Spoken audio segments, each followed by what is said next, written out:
Welcome to In ShawScope, our regular monthly delve into the history and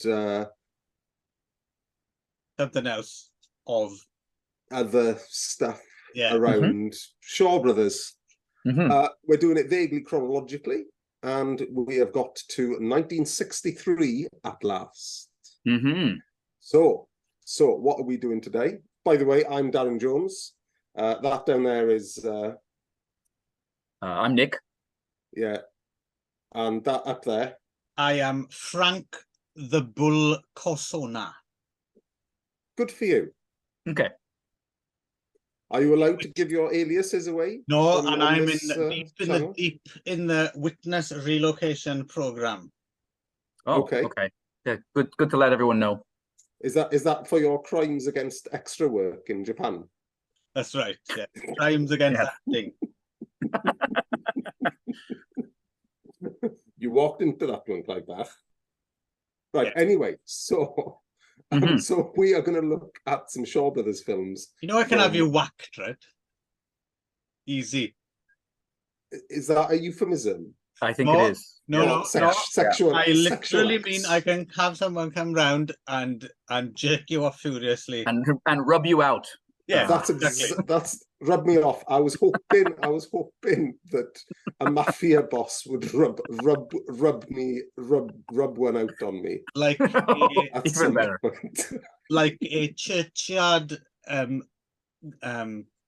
engraving. That's it. Yeah. Oh. Yeah. Nice. A bit of class to proceed in. Yeah. And then you could, you could have it as, you could have it blown up for my funeral, then, couldn't you? Yeah. Have you ever done that? Nice. Have you ever gone and done that rubbing the what are they called? Gravestones, that's the thing. Rubbing one out at a gravestone. Yeah. Regularly. It's still against the law, so I'm not going to comment on that. Okay. You and your quaint British ways. If you wipe it up, no one knows you were there. But it's still against the law. Well, I'm learning a lot today. I don't know about you. Yeah. So 1963 then. What was going on in 1963? Only about the bloody biggest film that Shaw Brothers did up until this point. Which is Love, ETERNE. Am I pronouncing that correctly? That's what I've been saying. ETERNE. That's what I would say, but that doesn't mean anything really. No. In fact, is ETERNE even a word in English? I'm not sure. No, I suspect it might be a Shawism. We should have looked this up before we came online, shouldn't we? Probably. Yeah. Yes. But yeah. Where are you going to look that up? That's the thing. Is ETERNE a word? I'm sure we can Google that. Actually, I could do that. It would or wouldn't be in a dictionary, wouldn't it? So you would think you could look it up in a dictionary. Here we go. If it's not there, it's not a word. Is ETERNE a word? What does the mighty Google have to say? It's Middle English. Oh. From Old French. Also, what is the meaning of eternal? Well, no surprises there. Eternal. Okay. It's the noun form. Oh, that's interesting. Oh no, it's not. Hang on, that's eternity. Yeah, that's about all I've got from you. Who knew we were going to take a left turn into etymology today? But there you go. Yeah. You never know. You can always we'll always surprise you with a bit of Middle French. Yeah. On this, to be honest, on this actually, podcast. Nick, me and Daz had a script meeting about that, and we decided just to surprise you with it. So I hope you enjoy. Oh, excellent! Yeah. No, that was fantastic. Thanks, lads. Yeah, because we have script meeting. This is all scripted. That's right. That's right. Yeah. There's teleprompters. You can sometimes see Clive's eyes kind of tracking the prompter. Yeah, it's a pisser with the glasses because you can see the text coming up and down. Yes. Anyway, so Love, ETERNE from 1963. Directed by Lee Han-xiang, who I'm beginning to, in my mind, think of kind of the master of Chinese cinema from the 60s. And a radical feminist, I think, really. I think if we look at the 4 films we watch now, there's a strongly girls are doing it for themselves vibe in all of them, right? Yeah. I think radical is Yeah, a little bit of a strong term. Just for context, we spoke of him before when we spoke Enchanting Shadow and Yang Kui Fei. Yeah, right. where he showed us that we shouldn't be ghost slut shaming, right? And then there was the Magnificent Concubine, which was basically about a woman who gets blamed for a shitty political situation and gets killed. Yeah. And both of these films, I was kind of interesting that there definitely is something going on a little bit different than maybe some of the other things of the time. Yeah. I think we can certainly say without contradiction that he was at least given the big assignments, right? That that he was considered a safe pair of hands, I suppose, in which to deliver the bigger films of the year, right? Yeah, and so you can see the money. You can see the money in these films as well. Oh you know, yeah, it's Empress Wu. I mean, it's part of it also. Yeah. The print is incredibly clear and beautiful. But yeah, it's just I was lost in the spectacle for that. And I mean, it may have been that I've just come off the back of watching 4 or 5 Umberto Lenzi films that are very cheap and chintzy, and so I was just like, oh my god, finally something for my eyes to soak in. Yeah. I mean, they've got money and not even money, style and atmosphere coming out all over the place, aren't they? Yeah. Every just oozing out. Yeah. So yes. Like if you caught style Ebola. Yes. You'd melting style from every bit of your body. Yeah. The second film we're doing is Empress Wu from 1963, also directed by Li Han-xiang. But anyway, Love Eterne. So also written by Li Han-xiang in this case as well. I mean, both of them, but this one is only him, right? Only screenwriter credit. Yeah. Another important screenwriter credit. Sorry, not screenwriter credit. Assistant director credit on this one is King Hu. And Chu Mu. Oh, okay. So who the KLF wrote that song about, right? I know where you're going. Chu Mu. I can't remember the actual original now. Something about cows or something. Is that the one with not Dolly Parton, the Tammy Wynette? Is it that one? She and that's the only bit I can. What is it called? Is it Empress of Moo Moo or something? Isn't it? Yeah. By not remembering the original song, I'm not making the strongest case for this, but I'm pretty sure. I just made it up 5 minutes ago, so it's definitely true. Oh, there we are then. Yeah. Chu Mu is in this, right, as well? It's a really tiny part, doesn't he? No. Sorry. No. So he's got a little part in the next one. Yeah, he is the kind of as per usual, slightly stupid looking, but he's got a good heart. Yeah. He's one of the man buns, right? Yeah. Okay. So,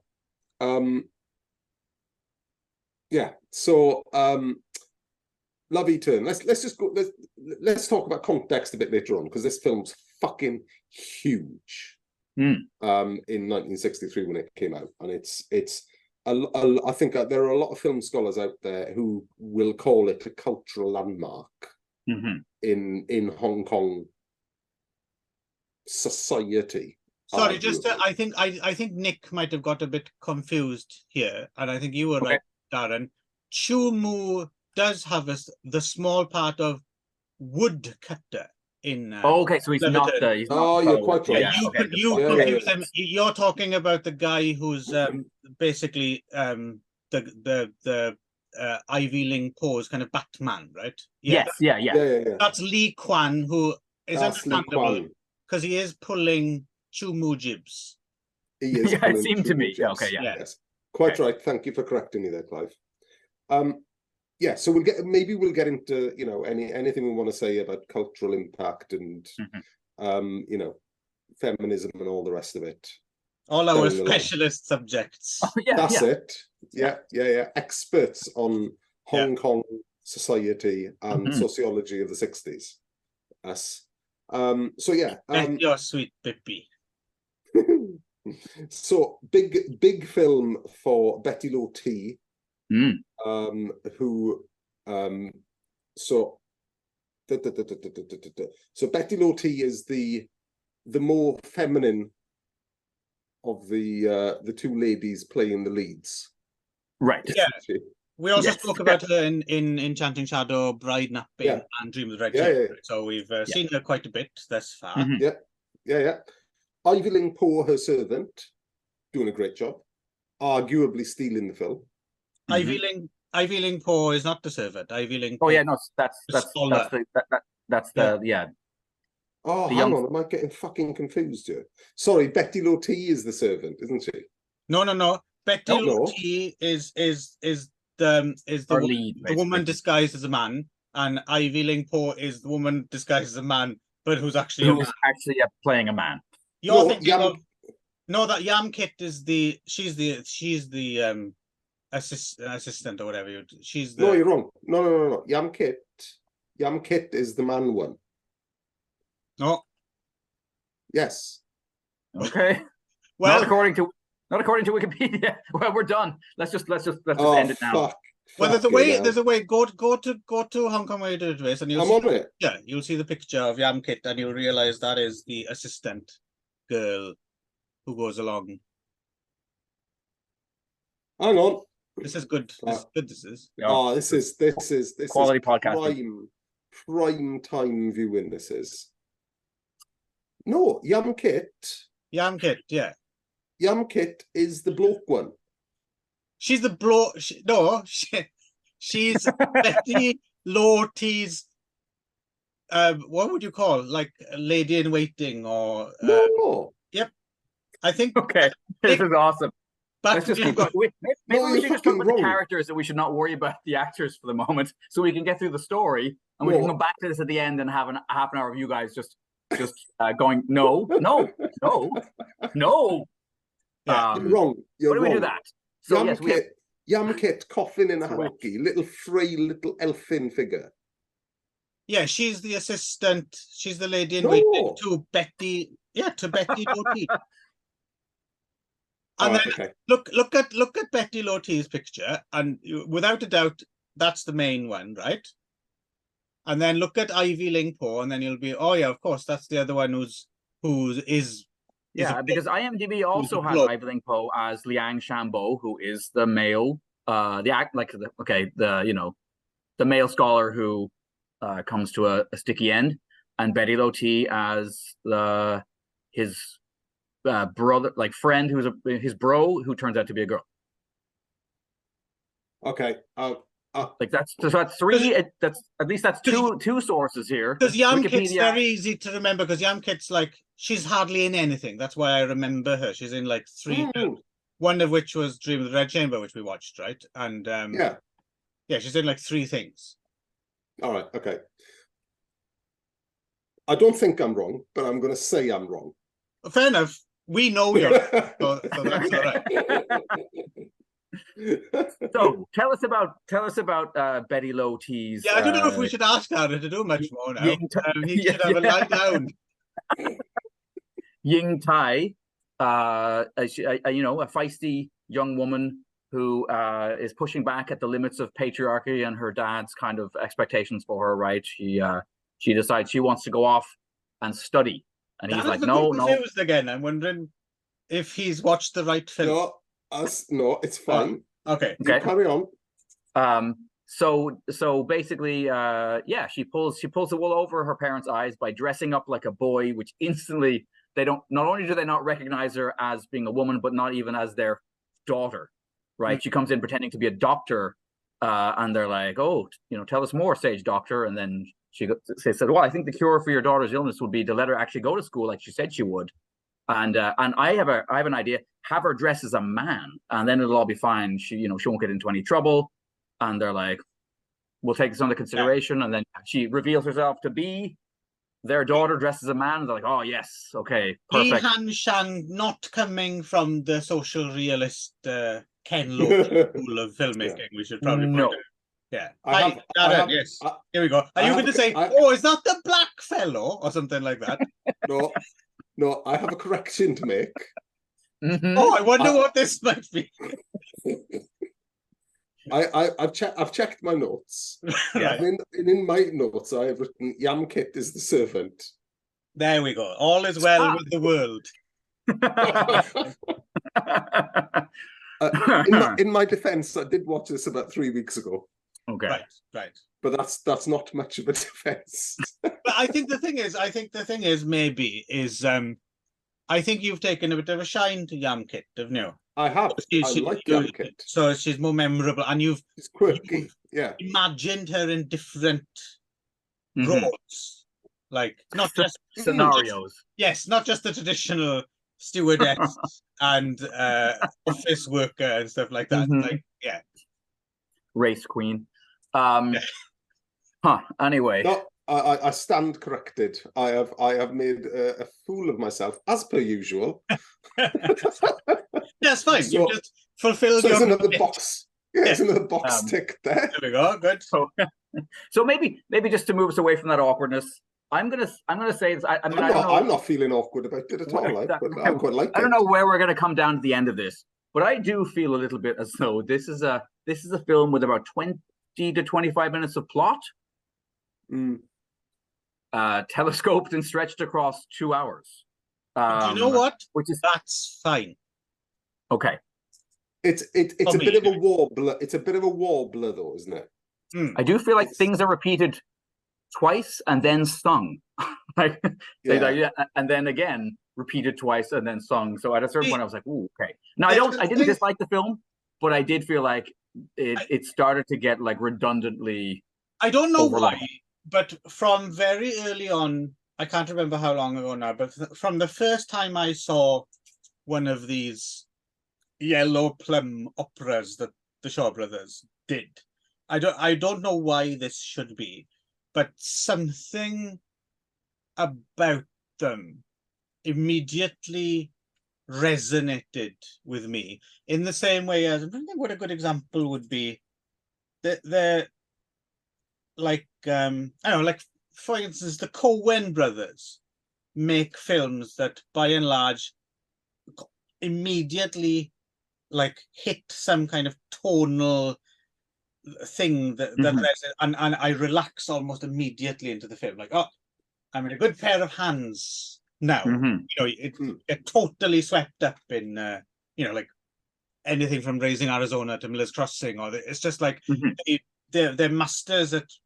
and for some reason with Yellow Plum operas as well, like the first time I saw one, as soon as they start singing, I give up all resistance and I go with it. And I'm not quite sure why, but there's something about that speed is perfect for me. I don't know why. And I agree with you. They are basically, you'll see someone sit on a stool and someone else will sit on a stool, and then they'll say, "He has sat on a stool and he has also sat on a stool."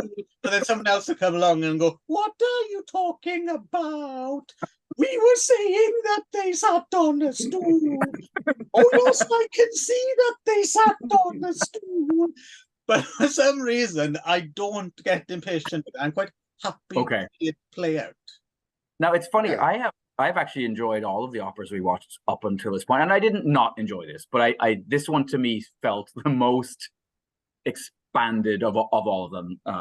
It is long. At least an actual story compared to the amount of time telling that story. I agree with you, but I also agree with Clive. Actually, is that there is something about that rhythm and actually kind of the narrative structure as well, because it's almost like there's a Greek chorus sometimes on this that's telling you what's going on. So so occasionally there'll be a transition in time. So it's 3 years later, or after they've been to school or whatever, and you'll get a little. Now they have been to school, and it's that kind of lulls you, doesn't it? Because it's kind of a. It's basic or kind of primal storytelling, isn't it? Right. There's something almost soporific about it. It's like someone telling you a bedtime story or something, isn't it? Yeah, yeah. Stuffing your pillow and kind of, it's very relaxing, I find. Yeah, I agree with you. But this one did get a little bit wobbly. This one did get a little bit singing. There's one scene I'll agree with you, but I think it's justified because I think maybe that's what they're trying to go for. But there's the bit where they leave school and they're going to park. Yes. And they have like this, it's almost like a contest or something, like to make poems up or say something or other about whatever they see, right? And that goes on a bit long, but I'm guessing they're supposed to, they're trying to reinforce the fact that they don't want to part, right? What made me laugh is the subtitle after all that whole scene. There's a subtitle that just says, "Oh, but we have so much to say," and I'm fucking hell, you've said quite a lot. Thank you very much. So that scene, I would agree with you. It does. It show its length a little there. Yeah. Sorry, I suppose we should actually say what the plot. Yeah, I was going to say we did kind of start doing the plot, right? But then So she does go away to school. She goes to university, where she's in a class that, again, I swear has a lot of women in male drag. It felt to me. I saw about 5 actual dudes in that class. So let's bring this up then, because I'm wondering about this actually in general, right? So, are they all supposed to be? I'm assuming they are all supposed to be blokes, young men. I think so. But some of them are. But to take it one step further, do you think they are actually supposed to be other women in disguise pretending to be blokes? I wasn't 100% sure. Or they're just blokes. Because what's her name's in there as well? Ding Ling is in there as well, isn't there? Yeah. It's a tricky one, isn't it? Because I think Lee Han Xiang has probably made a casting decision to put as many women in there as possible, just to fuck, just to fuck with convention or the audience or whatever. And I can see him doing that.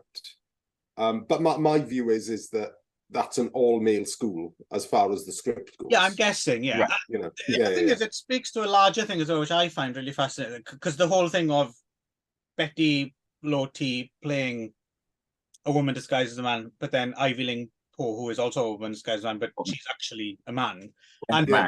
This stuff's really interesting because this is the kind of thing that they're still behind the curve doing stuff like this in Hollywood now, right? Like if you were to cast something along these lines, fucking Tucker Carlson or someone would be like, they're trying to brainwash your children.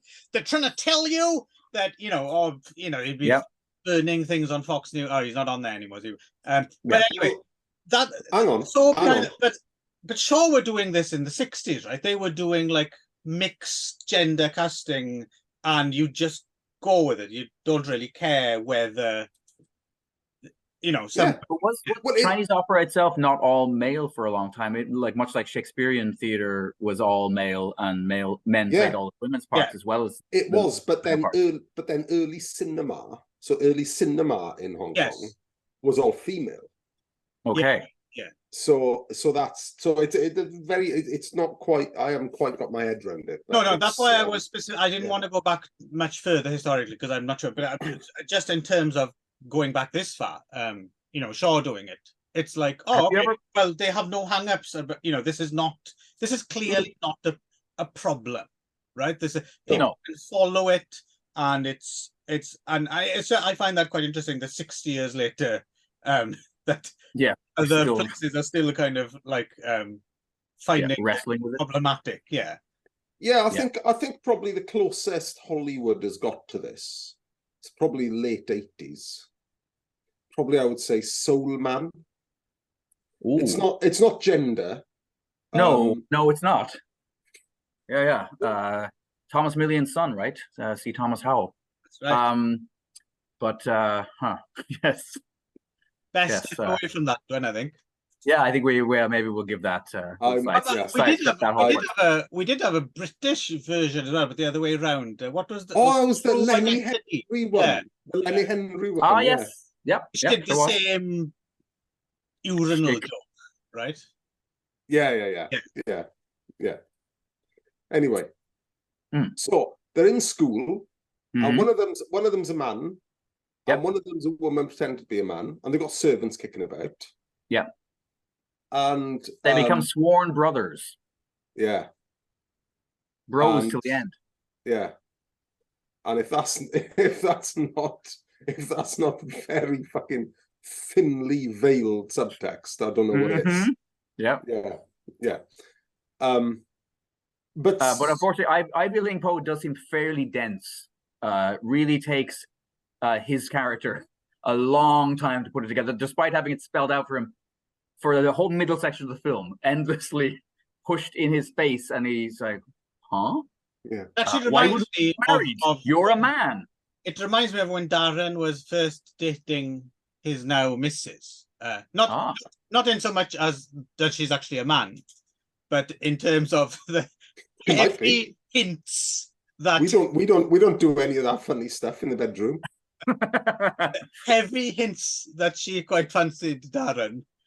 You know, yeah, you would be surprised. I'm sure Darren doesn't mind me bringing it up. Like, I don't mind at all. No. How heavy-handed they were. Like, yes, he might live at this address or something like that. And Darren's still like a bit, do you think she might be me? Which that is a genuine conversation that I had with Clive when I was about 20 years old. Yeah. A mate of mine went to a nightclub once, and we were all there together, and he was out on the dance floor dancing with this girl, and it ended up with, like, nearing the end of it, she was like, so you like to have a good time? And he's like, I love to have a good time, like having a good time is the best. That's awesome. And he's like, he brought his leg go. Yeah. And he just turned around and left, and we're in the car driving back, and he's like, suddenly like, oh wait, shit. Yeah, there we go. That's Darren. Right, okay. Hang on. I got a better story than that. I'm sorry. Yeah, please. This is the moment I derailed the whole podcast to tell you about how I nearly lost my virginity in a foursome. Oh, yeah, please. Center stage, please. Right, true story. I think I'm about 16, and my friend and I are continually going out drinking, and we have a bunch of friends, lots of diverse friends. And I'm going to disguise the names. Yep. And one of them, and one of our mates is Jane. Kit. Yeah. We call it Yam Kit for them. And one of my friends is Jane, right? And this is where it gets fucked up. And I promise you, 1,000,000% I'm not making this up. Right? And on cross my heart and hope to die, this is true. So my friend Jane has got a cousin, Susan, right? And Jane's parents are on holiday, and she's got the house to herself, and her cousin, Susan, is staying over with her. So anyway, so they invite me and my friend over, and, we're pissed. We're hammered. Bob. Yeah. I'm not going to mention his name either, but you know who it is. So anyway, so we're there, we're drinking, we're having fun, and it's time to go to bed.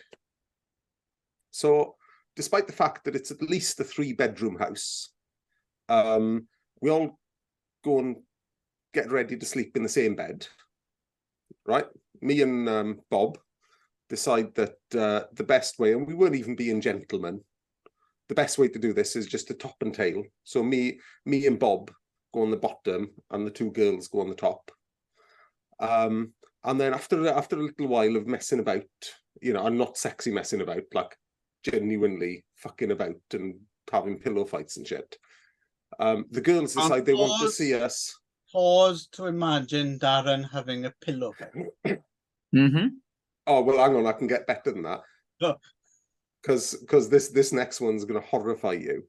Yes. So then, after our fucking about, they decide they want to see us take off our trousers and put on their cycling shorts, right? Which we do. Keen cyclists, were they?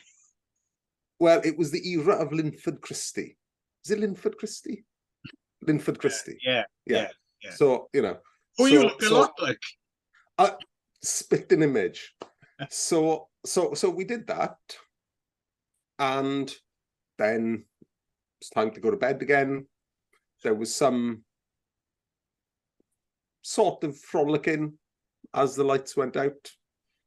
Me and Bob just turned around and went to sleep. Wow. And it was only probably 3 years ago that I sat bolt upright in bed and said, fucking hell, I could have had a foursome. So there was no more said, there was no more like suggestive because I'm going to whisper in your ear in the middle of the night, or well, I don't know, I can't remember. But... No, I'm sure the girls just rolled their eyes, not believing that you didn't take advantage of the situation. Or weirder, it could actually be that you did meet like the two cousins with this 1 in a million cycling short fetish, and once you put them on, that was it. That's enough. They were satisfied. Yeah. Yeah. Anyway, they got what they needed. No. I'm convinced because I do remember it quite vividly, and I'm sure the reason I remember that night vividly is there was something in my brain telling that wasn't working. Right. That said, you should be having sex with these women. Have you it was on the fritz with Susan and Jane on Facebook? Funny enough, I did reconnect with Jane about 15 years ago. Right. But that's before I had my epiphany. So you didn't reminisce. She didn't mention. Do you remember that time? No. Slept over at her house as well. Put on cycling shorts again, oddly enough. No. But anyway, yeah. I think I'm also the one who taught her what the clitoris was. I remember being on the school bus with her when we were about 12, telling her what a clitoris was. You had diagrams with you, right? That is the height of mansplaining, isn't it? Yes, you're right. No. Absolutely not. She asked me what the clitoris was, and I told her to the best of my knowledge. Wow. And of course, you forgot to mention that Susan and Jane went on to the first cousins who won the Tour de France. No, that was me and Bob. Oh, sorry. Because we were because we learnt the secret of being aerodynamic on a bicycle. Right. Via that stolen foursome. Yeah. So anyway, so what happens in okay, so Ivy Link puts on some cycling shorts. Yep. Done. Yeah. So Ivy Ling takes him a long time to figure out that his best buddy, best chum, is in fact a girl. In fact, he doesn't figure it out. So there's the lengthy. So she's called back home, right? So they've been at university 3 years. She gets called back home because her mom is apparently sick. So she's traveling back, still dressed as a boy. They have this series of like, oh, look, there's two ducks swimming together. Like they mate for life. And blah, blah, blah. And we should get married. And Ivy Ling posts like, ha, ha, ha, chum, why would we get married? We're both men. Yeah. It's literally, he just stops short of like going up in his face and going like.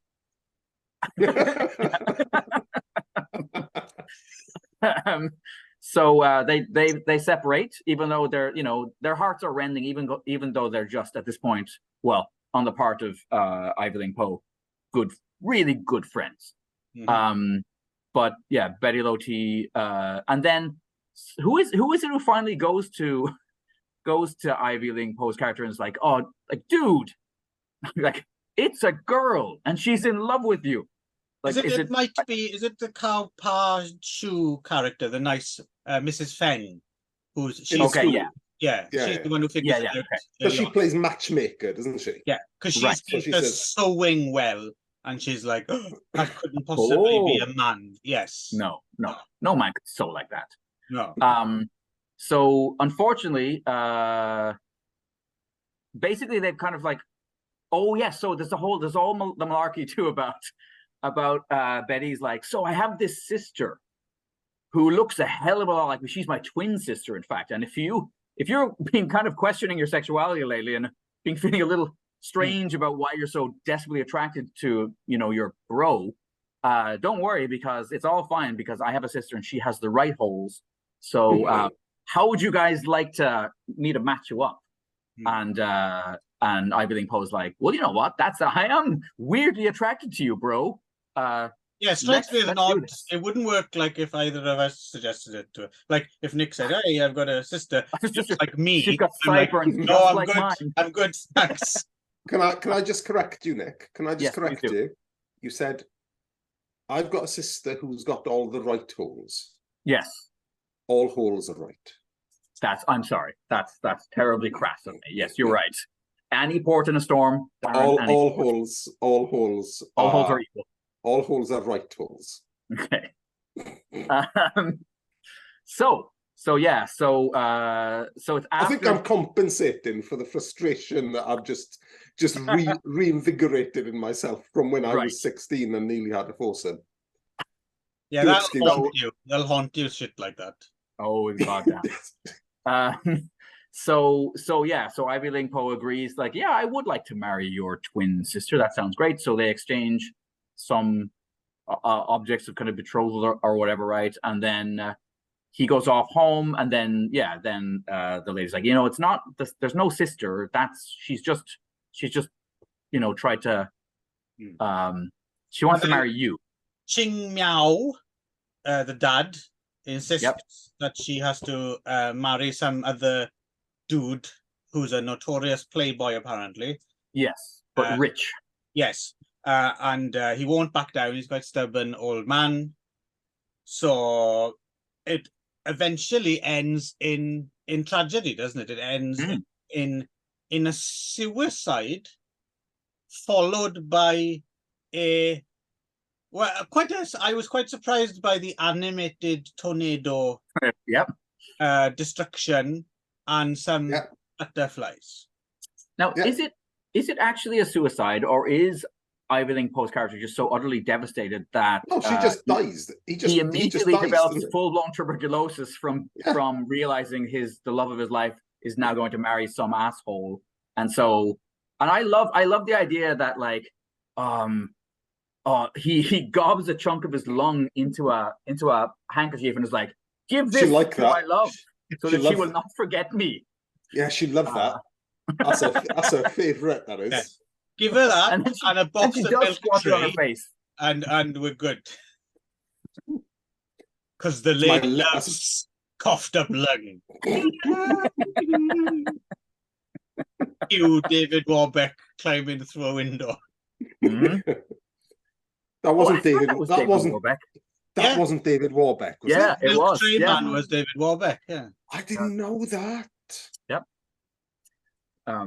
He should have been James Bond. He should have been James Bond. Absolutely.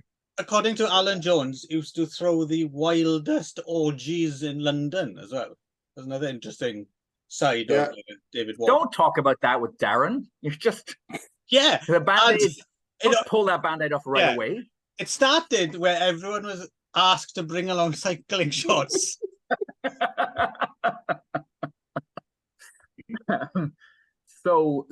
Anyway, so poor Ivy Poe is he's just wrecked by this thing.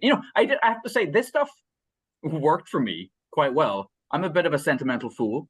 I have some understanding of what it's like to be the poor kid, because we do establish that his he's not a wealthy guy. He's a poor young scholar, and he's got no chance. He's completely outclassed by this rich asshole. Yes. In case you haven't heard any of our other podcasts, basically, Nick's kind of it's a big chip ended up. Yes. A big chip on his shoulder. The woman he got married is you need to watch the John Hughes film Some Kind of Wonderful with Eric Stoltz in the Nick role. Yeah, that's the one. That's pretty much it. Yeah. That's my teenage years right there. It's Mask. Oh, that's the one. Yeah, he looks like Eric. That's the one. Yeah. I did have the denim jacket and the mullet. So yeah. Rocky. Sorry, Nick, that was harsh. It's all right. It's all right. I didn't miss a chance to be in a foursome. That if that opportunity had come across my lap, I would have been fucking terrified, and I wouldn't have been able to go through it if I had figured out what's going on. I was about to say you would have cowered in the corner. Yeah. You wouldn't even put the cycling shorts on. You'd have said something about being an open-minded fellow and left. Yeah. If I drink enough beers on the next podcast, and if we get enough viewers for this one, right, I'll tell the story about how I lost my virginity. Oh, okay, all right. I hope you're out there listening, folks. That's it's a fucking shambles. Okay. Which coincidentally was turned into a Shaw Brothers film as well, so it'll tie in nicely. Oh, excellent. So yeah, anyway, so I did feel for Ivy Poe and his instant literally falling to pieces. Five super fighters. His health just sorry, go ahead. I just said 5 super fighters. Oh, I'm sorry, carry on. Yeah, and then so the weird ending with the do you guys know the story of King Connor and Deirdre of the Sorrows or whatever? What's talking about now, Dad? Okay, the Ulster Cycle, Cuchulainn. Anyway, there's sorry, yeah, of course you do, yeah. Anyway, I thought he was talking about someone from an indie band. Yeah, that's what. I didn't. Yeah, Deirdre of the Sorrows, and I thought he was talking about Ken and Deirdre from Coronation Street. Oh well, I mean, there's a lot of sorrow. That's a romance for the ages. Who was that woman who played that? She was the super winsome one, right? Deirdre. She had the upside down glasses. Yes, yeah. She's in an Chen. She was like all neck muscles and perm and some glasses in between, right? If I remember correctly. Yeah. And anyhow, I'm completely lost what the hell I was talking about. Oh yeah. Anyway, so Deirdre, rather famously, when the love of her life is taken away and killed, and she's forced to marry the king, actually bashes her own head out on like a standing stone, like smashes her brains out. So there was a part of me that was like, "Is this holy shit? Like, what's going to happen here?" Because it did seem like it was going to be some sort of suicide attempt. It wasn't quite that full on. There was some magical intervention going on right at the very end, which the film had not really set me up for. The tornado and magical butterfly stuff, but as a man who knows a little bit about butterflies, so the ancient Aztecs, they had a big belief about the butterfly and the transmigration of souls. Chinese, Japanese, it's all over the place. So yeah, it all made sense to me. Yeah, we had Falabalam. Yes, for butterflies. Chinese, back in Wales. Pekingese and cottage cheese. Okay. That's not what we used to say. It was much worse. No, I know. That's why I did. But I'm very glad that we didn't go very there. Naughty. Yeah. Anyways, I don't know this, so I'm going to deny. Please don't. Continuing our informed discussion of the Shaw Brothers canon. So the Love ETERNE, I'd say, is actually maybe too long, but actually pretty good. I enjoyed it quite a bit. I enjoyed it too. I hope you didn't thoroughly enjoy it, Nick, because of course no, just enjoyed it anymore. No, good. Yeah, it was good. Singing was all good. Well, I think again, as I keep piping up, it seems every podcast now. I think Lee Han-xiang just can't really make a bad film. There are films that we like less in his filmography, but everything we see that Lee Han-xiang's had something to do with is generally of a standard, isn't it? It's class. He's a class act. Yeah. But yeah, I think it was good. I personally, it might be an opera trope, to be fair.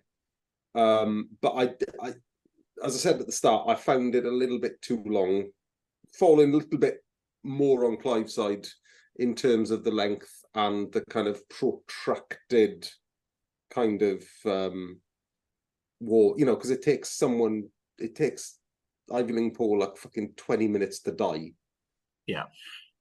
And Yes. They could probably have done that in about 5 minutes. You know, there's a lot of coughing, there's a lot of hankies, there's a lot of misery, you know, gazing out at the stars or the fucking cherry blossoms or whatever. But yeah, very cool when the tornado came and blew the tomb up. But I like that. I really like that, and that's obviously from myth as well. And I really like the inclusion of the myth in that. Is that, you know, she agrees to, you know, the finale. Spoilers, by the way. The finale is she'll only agree to marry this new suitor on one condition, and that condition is they have to go the long way to the town where he lives in to get married. But the reason she said that is because it goes past the tomb of her lover, of her dead lover. And then so under her wedding dress, she's got like a mourning gown, isn't she? She has the white mourning gown, so she can do the reveal. This is quite good. This is mirroring it a bit. So I deliberately skipped the details in favor of getting on with this, and then you both took the long route around to mention it. So there we go. Also, Ivy Link Poe struck me watching this. If they'd ever have done, Shaw would have done a Chinese live action Archie comics. She'd have been a good Jughead. Yes, actually. Yeah. Anyway, there's a big fucking tornado. A small animated. So it's like it's drawn. It's a drawn one, isn't it? It's quite nice. It is literally drawn onto the cells. But yeah, it's cool. If I see things drawn onto film cells while there's live action, I'm always interested. Yes. There's not a single film I've ever seen that I have not enjoyed watching. It's not as good as you know, laser blasts, but no, but pretty good. Yeah. Right. Yeah. Can we put our yellow plums behind now? Yes. Yep. Right. Okay. And Empress Wu from like 2 months later. Yes. Yeah. So Li Hanshang, pretty. I mean, astounding considering. Yeah, like we mentioned before, how much of an epic this looks. I mean, everything about this one looks astonishing. Sumptuous. Yeah, shot by Tadashi Nishimoto as well, who actually was one of the cinematographers on Leviton. There was someone else on it as well, but he's come up before, right, as one of these early kind of people from the Japanese film industry who went over to help Shaw with. Although, again, I don't know if you noticed this. I noticed this almost every time, and I don't know what it is exactly. It's difficult to tell, but there's something they do in Shaw Brothers, and from here all the way through like the 70s as well, where it's very, very noticeable. There's certain shots where you have extreme focus in the center of the frame, and then it gets all like out of focus, almost as if they've got like a damaged lens or something. But I can't. Well, you're not talking about that fisheye lens, eh? No. Where they do a pan. No. It's yeah. You see it in most. It's not some scenes don't have it, but it's almost as if they only had like one lens for 20 years or something, and no one thought to change it. But it's funny. It's like I always notice it. Always. My eye always follows it. This one I did, there was a few scenes where it seemed like the focus was on the wrong thing, where like the characters were blurry, and then the Ming vase or probably not Ming, Tang vase behind them is like in like high def, beautiful focus. I'm like, that's weird. That's a strange choice. But it's strange. It's always around the edge. It's like it's almost as if it's almost as if it's only the center of the lens that's been ground properly or something. And I don't know if it's a deliberate technique or if it's like a lack of having enough lighting or something. It's just it's a thing about Shaw Brothers movies that always jumps out at me, that it looks as if they had one dodgy lens for like 20 years and didn't think to replace it. I'm sure that's not what it is, and someone who understands these technicalities more than me, if you can imagine such a thing, write in and tell us what's all that about. Well, they'd be new lenses at this point in Shaw Brothers history. If it was the 80s, which it also was, you know, with those effects, then yeah, you'd understand that. But this is the period where Run Shaw is throwing money at production, you know, because everything's brand new, isn't it? Right. Yeah. Anyway. So this is a biopic of the one and only female emperor of China. Yeah, much maligned apparently after her. I mean, the film actually leans into this at the end. I think it kind of we directly tells us she is going to get the the shitty end of the stick when it comes to how her life is presented historically. So this is a bit of a rehabilitation, I feel, of apparently, you know. So she lived from 624 to 705, as portrayed in this film by Li Hua. Very well, actually. I think it's a really good performance. Yeah, excellent. Yeah. And so we're talking Tang Dynasty into something called the Wuzhou Dynasty, right? Which was when she she was a concubine of the Emperor Taizong, became a nun briefly, which is where this film kind of begins, with her being plucked out of the monastery to return to court. Right, although that's apparently invented. She left the monastery of her own free will. She wasn't, you know, to be the wife of Emperor Gaozong, and then she becomes Empress Dowager via her sons, right? And well, you say much maligned. That's interesting, because I was looking her up, and it seems to be. I mean, well, I'll get to this because this is something I want to talk about this film. But I mean, the common wisdom that apparently China flourished underneath. Right? Yes. For instance, Taoism, Buddhism, education, culture in general. So there was that, and also apparently they became a big military might, and all these excursions in places like Korea and stuff. And apparently she was also really instrumental in like setting up this spy network. Yes. Which helped. So it's a fascinating life. And immediately after this film ended, I was like, I think I would like to know more about this Empress Wu. There's Jonathan Clemens wrote a biography of her called Wu. I don't know if it's any good or if there's a better book than that. But so I think with that in mind, with this film, which is like I said, it begins with her coming out of the monastery, and then basically her the court politics, right, and how she gained power through various means. And I would say in this film, it's not. She's occasionally portrayed as unreasonable, but I wouldn't say out and out. Like, I think it's very sympathetic. Yeah, but what's interesting is, as much as I kind of enjoy, as sumptuous as the film looks, it's very difficult for me to judge.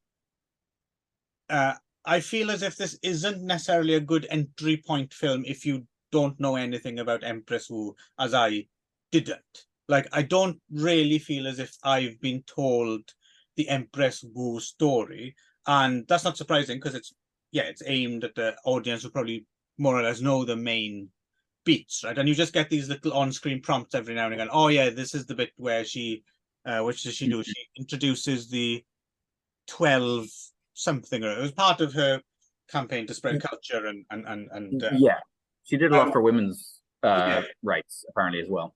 Yeah, so there's a bunch of these things, and you find out that she very much before she is the power throne, she understands actually just plain old written language better than the emperor does, as played by old mate Chow Lei, who was more kind of goofy in Madam Whitesnake, right? Scenting Shadow. So I don't know, this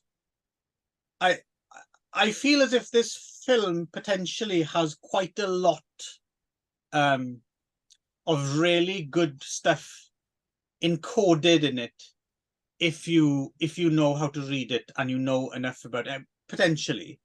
Or it could actually just be a not that great Cliff Notes version of the Empress Wu story, but because I don't know the Empress Wu story, I'm not sure where and it's enjoyable enough. Certainly, it's an enjoyable epic, but I'm not sure if it comes up short or if it's quite a canny, clever telling of the story, and I don't know how to read it. If that makes sense to you. Yeah. Yeah. I mean, I think. I'm assuming both of you also know all about Empress. I read quite a few reviews of people who clearly had a lot invested in the Empress and in her story. And so I think a lot of them said the same thing that you're saying, is that really this is very much Cliff Notes version, and it plays a little fast and loose with some, in order to do that, with some actual historical facts. But apparently her life has been adapted as like a, multi-episode TV series a few times. And those people are saying, if you really want to get, because I mean, it's how many years is she actually more or less on the throne, or behind the scenes on the throne? It's like, it's a long 70 years or something, isn't it? Yeah. There's the two that jumped out apparently are very well regarded in terms of TV series. There's one from 1995 called Wu Zetian, and then one from 2001 called Palace of Desire, which actually focuses on a character which I don't think was in this, right? Her daughter. Did we see Empress Wu's daughter? I don't think so, no. No. So yeah, there's a series called Palace of Desire apparently, which focuses on a daughter. Which those are the two that apparently are supposed to be like the all-time Empress Wu stories on screen, and I that makes sense. I think you need 50 episodes, right, to tell the story. That much history, not 112 minutes. But that said, I really like this. I had lots of fun with this. I was surprised by how much I liked it. I mean, that may have been slightly, again, Stockholm syndrome or whatever from watching all those Lenzi films, but I bathed in this like a milk bath. I just lay back and just let it wash over me. And I really liked seeing a woman kicking ass, and I liked that it let her be harsh in certain points. Like, I didn't feel like it was a whitewash thing. Sometimes she was pretty mean when she had to be, and other times the part where there's the guy that she kind of seduces was hilariously effective, right? The one where she needs him on her side, and he wants to die basically. He's because he doesn't want to have her as leader, and she instead invites him to her boudoir, and she's in the white stuff leaning back, and he doesn't know what to do. He's been completely disarmed in this situation. He's like a bumbling fool. She makes him put on cycling shorts in that. Yeah. Actually, that scene in particular was the thing that also put it in the wider context for me as well. Of course, that is easy to overlook because we're focusing on Shaw. But this, of course, was the same year that Cleopatra came out, right? I was thinking Cleopatra. Yeah, because they're almost identical. Yeah, and the hair, everything was a bit. Yeah. And I clocked that. I think this is definitely made in the shadow of that. Like, that Cleopatra film looks like it's going to be a big hit. Turns out, no, it's going to be a fucking money-making disaster.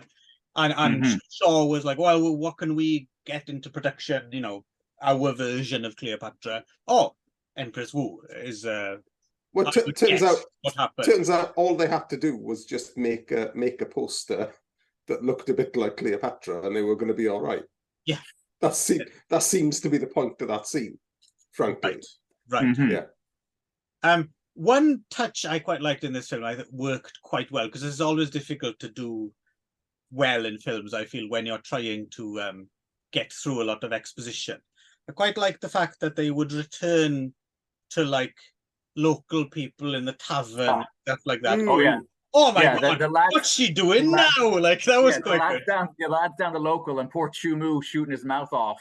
Yes, twice, and then the second time, you're coming with us, big mouth. That was a good way round doing exposition, wasn't it? Yeah. Because it wasn't quite Greek chorus; it was Greek chorus adjacent somehow. But I thought that was quite neat. But it also sort of because the thing is with the Empress is, she's not all good, is she?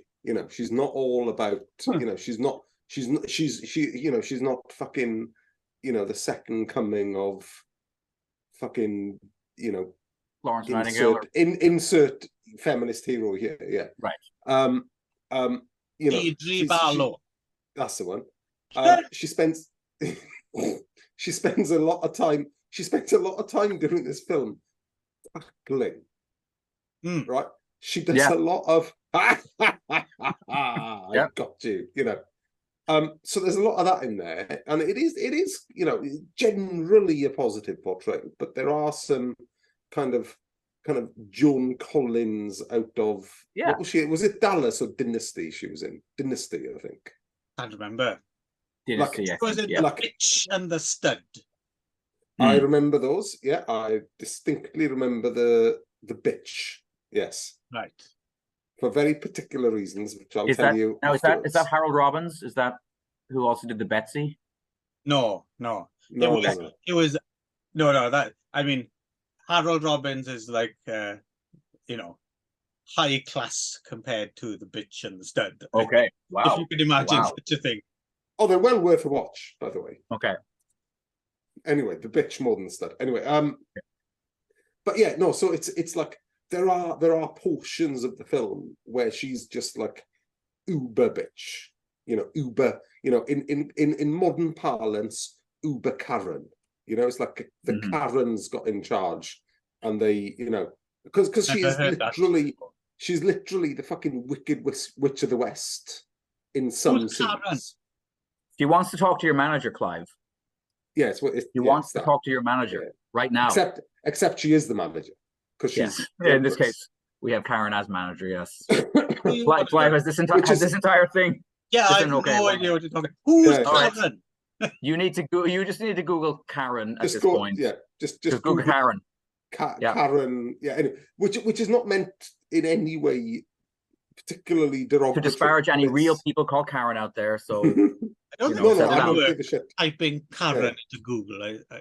Oh, here we go. Slang. Karen is a pejorative term used as a slang for a middle-class white woman who is perceived as entitled or demanding. Oh, do. I've never heard this term before in my life. I'm going to look up the etymology now. You two talk amongst yourselves. Yeah. So I don't know. So I've got something to say on this. So in one breath, in one scene, she's taking her enemies. Like Ding Ling's character, for example, who is pretty much a rebel. She pretty much wants to kill the Empress. She says, well, A, you're a woman, but B, I want people around me who are going to keep me in check. And I quite like having people who hate me around me because they're going to tell the truth. So you've got that on the other hand. But then you've got all this kind of really fiendish, kind of Machiavellian kind of intrigue that she sort of creates around herself. She has the other Empress kind of like wrongfully imprisoned, right? Because they hide something under the back. I can't remember what it was, but whatever the MacGuffin was to make her seem like a traitor and stuff. Yeah, no, she's definitely she is Machiavellian. There's no question. And she's also executing, and I couldn't quite work this out, but there's 3 princes in this, isn't there? And she definitely kills the first one. Yep.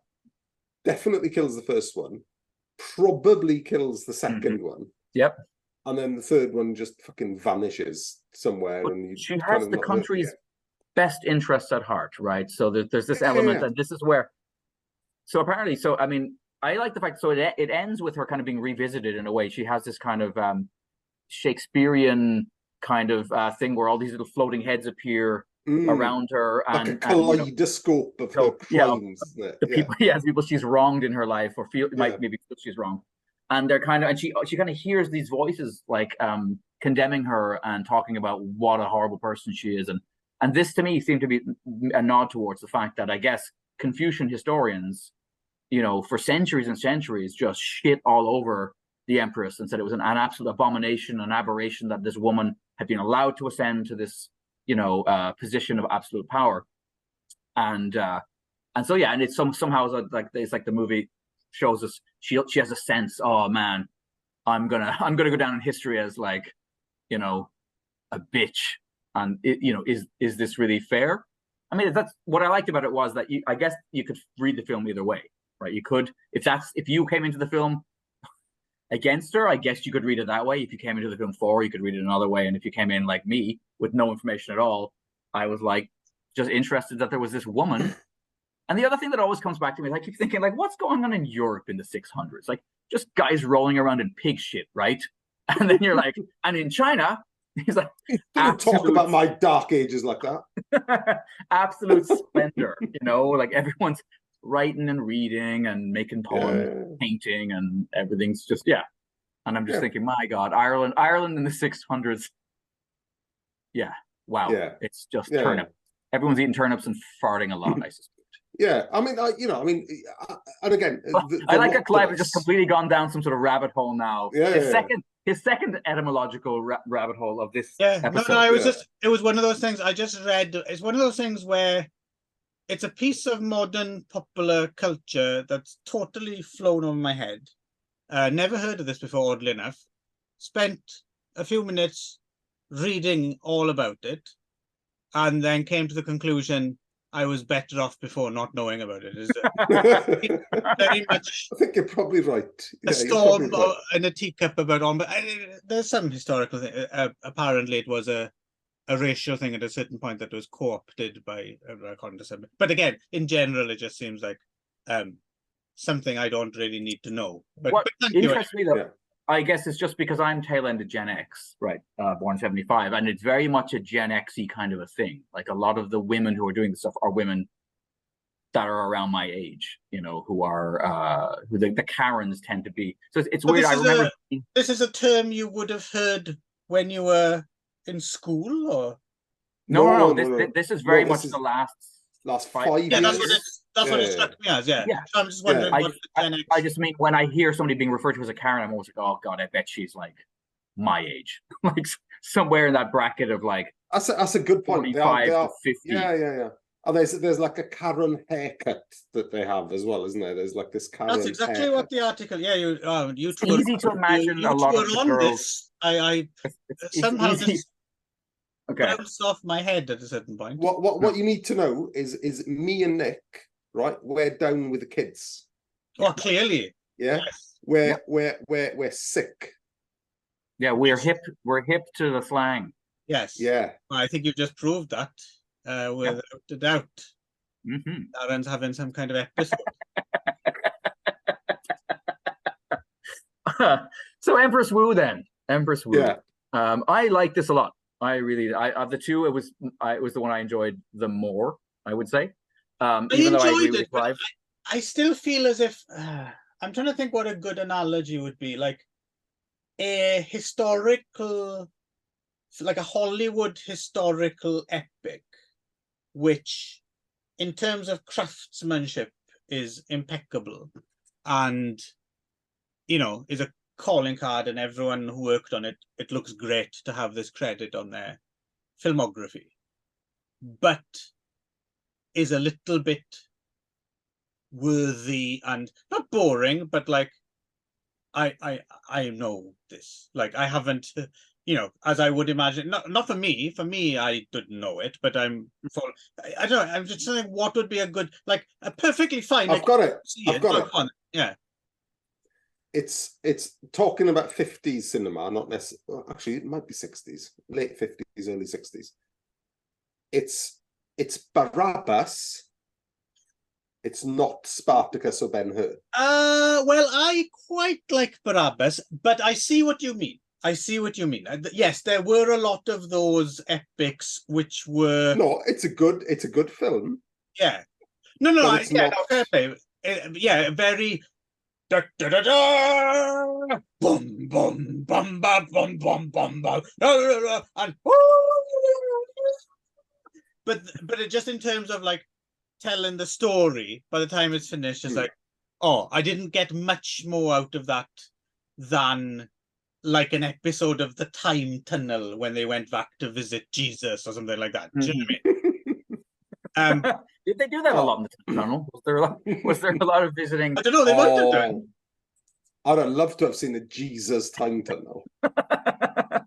or Jesus, no, actually, Jesus Land of the Giants, I'd have liked. Yeah, I mean, the time tunnel is one of those great examples as well.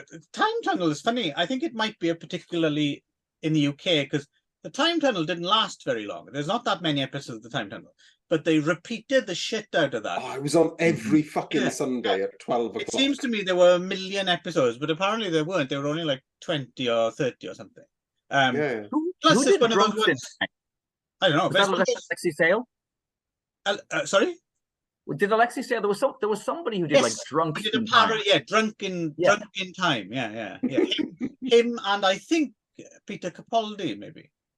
Okay. Going through time drunk. Just belligerently drunk. Yeah, a couple of Scousers like turning up in different. But the time tunnel is one of those things as well, like where I really like I have really fond, like it's a very strong, iconic kind of pull. But it's crap. Like it's crap. It's just a crap. but no one can hate Irwin Allen, right? You can't. Time tunnel shit, right? What's the underwater? What's the submarine one? Voyage to the Bottom of the Sea. See, I used to like Voyage to the Bottom of the Sea quite a lot. That was my favourite Irwin Allen. Yes. Then there was Land of the Giants. Yeah, which was again, you wanted to like it more than. It was just someone pick up the ship and move, and they do that running from side to side. Star Trek. Yeah. But see, I saw The Incredible Shrinking Man really young, and when you've seen The Incredible Shrinking Man, and then you're watching Land of the Giants. Yes, exactly. Yeah, it's not Dr. Cyclops as well. Was it the other one that was on? Oh yeah. But you can't. But you still, regardless of how crap it is, you can't hate Irwin Allen because he just wants to put his funny little ideas on the telly, doesn't he? And I have a lot of goodwill towards Irwin Allen. Empress War is better than most Irwin Allen films. Fucking hell, we are rambling on this one. We are going all over the fucking place. Should we just come back maybe to I know we talked a lot about it, but you did mention at the beginning that, Nick, I've finished talking about my foursome. Oh no, it wasn't that. No, it was about with Irwin Allen. The place of the love ETERNE. There was a giant. There was a submarine. I went right in the tunnel. I'm sure there's another Irwin Allen there somewhere, and I can't remember another Irwin Allen show. Anyway, carry on.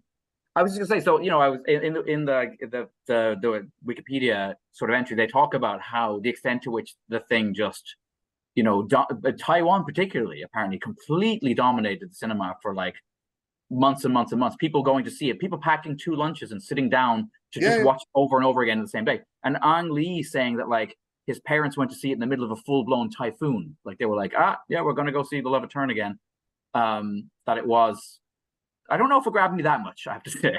I'm not quite sure that I would have gone to see it 9 times in a row. I suppose it's difficult for us to think of it in its context. Like, I suppose it would have been pretty epic in its day, right? But again, I just don't. I need to read more about Empress Wu or watch some long ass fucking TV series about, and then maybe come back and. Well, I was talking about the musical anyway, not the Empress Wu, Clive. The Love of ETERNE. That's the one. That's the one that Ang Lee's parents. Why were you doing that? We've moved on. Yeah, no. I was bringing us full circle. Darren had specifically said we were going to place this in the context of the beginning, and I didn't want to leave people. There's nothing worse than leaving people hanging. It's like being invited to a 4-way, and then just putting back on your cycling shorts and. Smuggling those plums out of there. No, I was talking about Irwin Allen. Oh shit! Okay, I see. So Ang Lee's parents went to see Love ETERNE in a storm, not Empress. Yes, exactly. They went to see in a full blown typhoon, and they said people would pack a lunch or pack 2 lunches and go see the movie all day long. Just watch it back to back to back to back. No, I mean the impact of this was ridiculous on Hong Kong. And I have read an article on its kind of sociological impact, And a lot of it is sexual politics.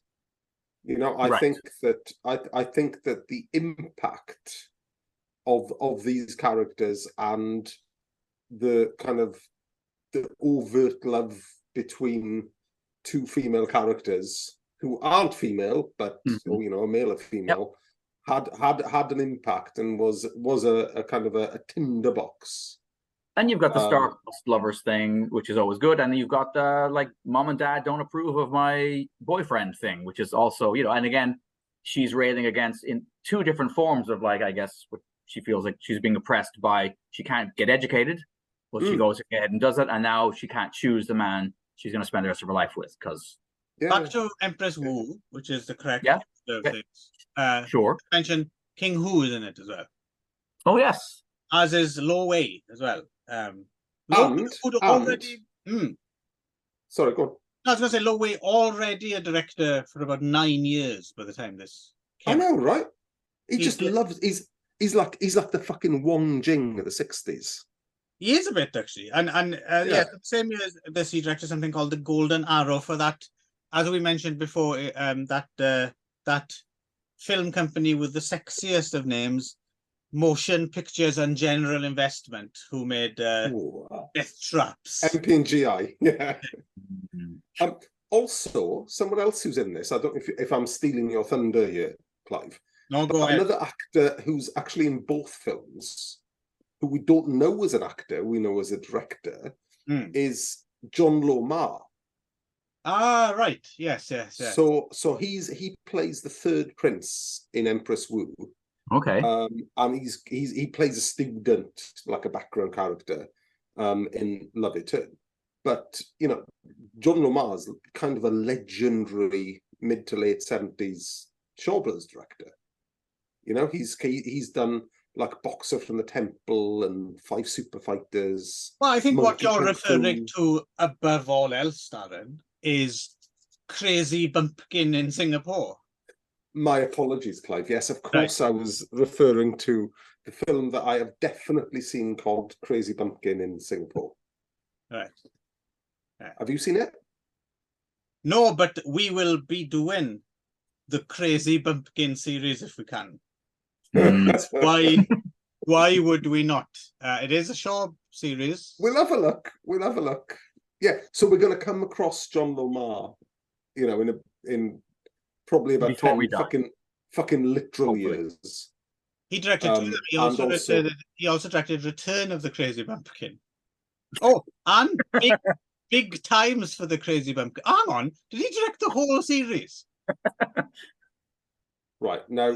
4 of these things. Right, listen now. Right, we need to learn our lesson from Ramley. Yes. Yeah, we can have Ramley, and we like Ramley, but there's moderation. We need to have it in moderation. We won't be doing any of that. We'll be watching the entire Crazy Bumpkins, if we can get them. All right, then. Are we done with 1963? I mean, I can only assume that these films must have really. Of course, we're not done with 1963. When we just fucking started. Oh yeah, no, I didn't mean the year. I just meant, you know, I just think about, you know, everyone. They must have been so shaken up when the first Irish Catholic president had his brains, you know, showered across the face of his wife, and I can only assume that these two films must have, you know, brought the world back together again. People were like, oh yeah, it's going to be all right. We've got. Nick managed to shoehorn the only other thing he knows about 1963. About 1963, that's the one. Yeah. All right. With that, I'm off. Right. Off he fucks then. There we are. we are going to go now because we have to talk about some other things before you go to bed. Yes, okay. Piss break. Right, okay. Well, anyway, say bye-bye to the nice people at home first, Darren. Don't be rude. Oh, yeah, okay. Yeah, I'm going to go have a piss now. Bye-bye.